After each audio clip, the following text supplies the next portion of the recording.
আর নবী যোগ্য সময় যেতে মসজিদে নববী ওই খুতবার লাড়ি নু ওই খুতবা তৈরি নু ওই এতক্ষণ মরা খেজুর গাছের ডালকে ধরে খুতবা দিতেন। কিন্তু যখন মিম্বর তৈরি হয়ে গেল আলিশান মিম্বর, আমার নবী মিম্বরে গেলেন গা, ওই খেজুর গাছ আর ব্যবহার করে না। মসজিদে নববীর ভিতর থেকে হঠাৎ করে হু হু হু করে কান্নার আওয়াজ। সাহাবাগণ ডানে দেখে বামে দেখে সামনে দেখে পিছে দেখে কেউ কাঁদে না, সব সাহাবা খুশি, কারণ আজকে মসজিদে নববীতে মিম্বর তৈরি হয়েছে। মিম্বরে শাহী ময়দানের শাহী খতিব সৈয়দুল আম্বিয়া দাঁড়িয়ে রইল।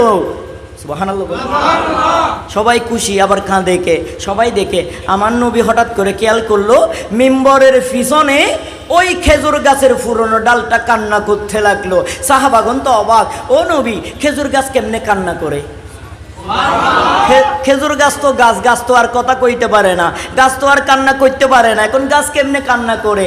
আমার নবী ডাক দিলেন, ও খেজুর গাছ, ও উস্তুনে হান্নানা, তুমি কেন কান্না করো? আমার সাহাবারা জানতে চাই, একটাবার বলে দাও না। ওই খেজুর গাছ বলে, ইয়া রাসূলুল্লাহ, ইয়া হাবিবাল্লাহ, ও গো আল্লাহর নবী, আপনি তো এমন নবী যার মতো নবী দুনিয়ায় আসে নাই।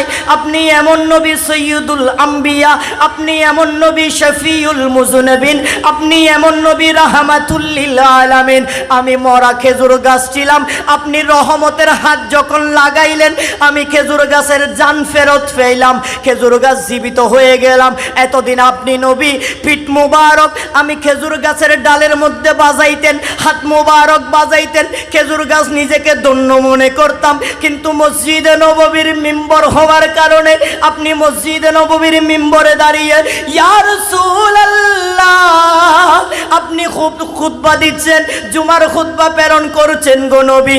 আমি খেজুর গাছ তো একা পড়ে রইলাম, আপনার ছোঁয়া তো পাইলাম না, আপনার বিরহে আপনি নবীর জন্য আমি খেজুর গাছ কান্না করতেছি।